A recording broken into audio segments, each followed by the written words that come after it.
Il est 7h21, bonjour et bienvenue si vous nous rejoignez sur LCI. Regardez cette image, c'était hier à l'Elysée autour d'Emmanuel Macron, des dirigeants européens qui ont répondu à l'appel un peu en urgence du président de la République pour contrebalancer les discussions entre la Russie et les États-Unis sur l'Ukraine. Emmanuel Macron a invité ses homologues européennes pour évoquer les mêmes sujets. Aussi la défense commune et la présence de troupes sur le sol en Ukraine. Bonjour Julien Audoul, merci d'être avec nous. Vous êtes député du Rassemblement National de Lyon et porte-parole de votre parti. On fait quoi alors? On envoie des soldats en Ukraine ou pas? Non, certainement pas. Les Français ne le veulent pas. Ce serait évidemment entrer dans un engrenage mortifère pour les intérêts nationaux. Il faut trouver les moyens de la paix, les moyens de la négociation, ce que nous demandons, ce que Marine Le Pen demande depuis 2022, c'est-à-dire de mettre les partis autour de la table et qui est, encore une fois, cette grande conférence de la paix avec la Russie, avec l'Ukraine, avec les pays limitrophes, avec les États-Unis, pour qu'on sorte une bonne fois pour toutes de ce conflit. Est-ce que les négociations se font sans nous là? Est-ce qu'on paye une forme de naïveté? En tout cas, on paye effectivement le déclassement de notre pays. Au-delà de l'Europe, il y a effectivement la diplomatie française, la place de la France. Il n'y a pas non plus l'Allemagne, il n'y a pas non plus l'Italie, il n'y a pas non plus l'Espagne. Oui, mais la France avant, et notamment tout le général de Gaulle, avait une place singulière dans le concert des nations, une place équidistance qui lui permettait justement d'avoir des relations équilibrées avec les grands de ce monde. Aujourd'hui, on voit bien que malheureusement, les discussions se font sans nous, et je pense que ça tient beaucoup au positionnement assez irresponsable de M. Macron, qui a tout fait, malheureusement, avec ses errements, avec ses erreurs, avec ses provocations, à déclasser notre pays et à nous considérer comme une puissance marginale. Ça veut dire que Marine Le Pen, par exemple, présidente de la République, irait voir Vladimir Poutine?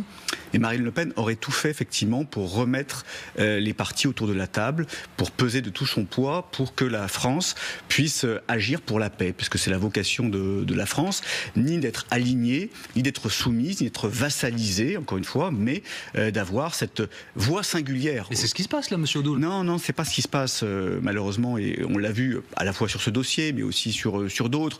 La France a été souvent à la remorque, souvent en retard, quelquefois absente. Il faut que la France retrouve sa vocation.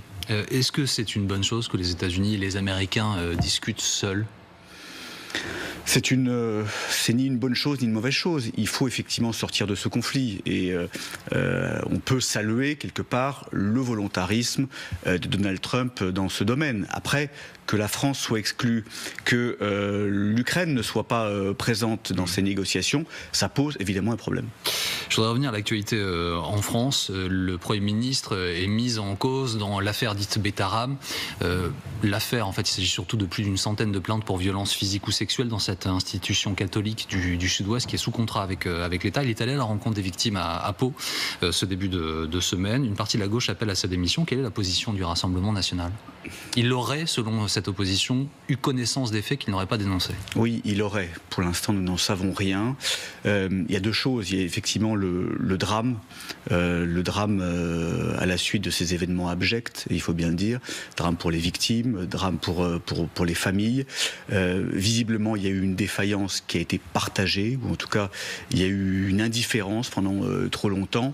Je trouve assez détestable l'instrumentalisation de la gauche et l'extrême gauche, qui, sous prétexte que c'est une école catholique, puisque c'est ça le problème pour la gauche et l'extrême gauche, finalement, les violences. Montre bien sûr que c'est les violences, mais on voit bien que quand ça concerne d'autres confessions, d'autres lieux de culte, lesquels? La gauche et l'extrême gauche, et j'allais dire aux abonnés absents. On se souvient, mais quitte à dire les choses, mais je le dis, par exemple, rappelez-vous comment la France Insoumise a soutenu l'imam islamiste Iqiyoussen, détestable par ses propos anti-républicains. Il n'y avait aucun lien avec des violences physiques ou sexuelles. Mais excusez-moi, il y avait des liens avec des violences et avec un comportement contraire aux lois de la République. Donc on voyait bien le deux poids deux mesures. Après, effectivement, il y a une situation qui doit être clarifiée et la vérité doit être faite.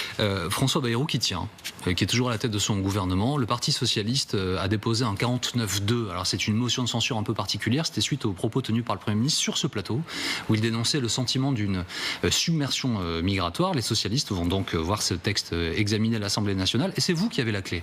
C'est vous qui pouvez décider de faire tomber le gouvernement à nouveau ou pas. Alors est-ce que vous allez choisir de faire tomber ce gouvernement que vous passez vos journées à critiquer? Alors déjà, c'est toujours le Rassemblement national qui a la clé, puisque c'est le premier groupe de l'Assemblée, et c'est nous qui décidons si le gouvernement se maintient ou pas, puisque c'est nos députés qui peuvent, encore une fois, actionner une motion de censure et faire partir ce gouvernement. Certainement pas, puisque la submersion migratoire est une réalité. C'est une réalité, c'est pas un sentiment. Elle est subie par les Français. Je rappelle que nous accueillons presque chaque année 1,5 million de personnes légalement, que nous avons près d'1 million de clandestins sur notre sol, que nos compatriotes mahorais la vivent et la subissent au quotidien, cette submersion. Monsieur Oudéa, mais est-ce qu'il y a une contradiction entre il n'y a pas de contradiction. Et vos agissements? Je précise par ailleurs que vous avez déjà voté des motions avec lesquelles vous n'étiez pas complètement d'accord dans le contenu, précisant à l'époque que la fin importait peu, il fallait c'est très différent. Là, arriver. C'est une motion qui est cosmétique, qui permet au Parti socialiste de se refaire une virginité, de dire attention, vous voyez, nous sommes dans l'opposition à M. Bayrou. Donc vous choisissez de ne pas faire tomber ce gouvernement. Alors qu'ils n'ont pas soutenu, qui n'ont pas voulu valider la motion de censure précédente. Nous ne soutenons pas M. Bayrou, ça ne vous aura pas échappé. Nous ne soutenons pas ses orientations budgétaires. Ne pas le faire tomber, parce que ça n'est pas le soutenir en creux. Mais encore une fois, nous disons la vérité aux Français.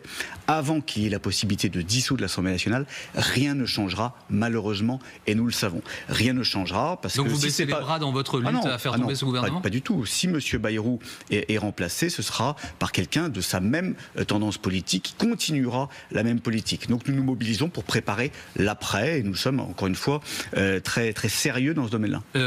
Bruno Retailleau, Laurent Wauquiez, est-ce que vous avez un choix pour les Républicains? Est-ce que vous avez un préféré? Alors j'ai un préféré, il s'appelle Jordan Bardella ou Marine Le Pen. Donc voilà. Vous regardez ça avec distance, cette course à la présidence? C'est pas avec distance. Vous savez, je regarde ça comme un club de Ligue des Champions qui regarde un club amateur. Parce que très clairement, nous sommes sur deux niveaux différents. Les Républicains qui ont montré finalement toute leur duplicité, toute leur hypocrisie. Le ministre de la Parole, M. Retailleau, qui parle beaucoup comme le Rassemblement national, mais qui se soumet beaucoup comme la gauche. Clairement, il n'y a rien à attendre de ces gens-là. Merci M. Oudéa avec nous ce matin. Gérald Darmanin dit stop à certaines pratiques en prison, notamment des massages. Interpellé, le garde des Sceaux s'est penché sur le sujet. Ce sera à la une de votre Zoom juste après le journal de 7h30. Et puis dans le viseur de Pascal Perry, la productivité française qui augmente. Notre spécialiste en économie vous expliquera pourquoi. La météo à 7h28. Vanessa, formidable. Vous êtes formidable tout le temps, je précise, mais là encore plus parce qu'il y a du soleil.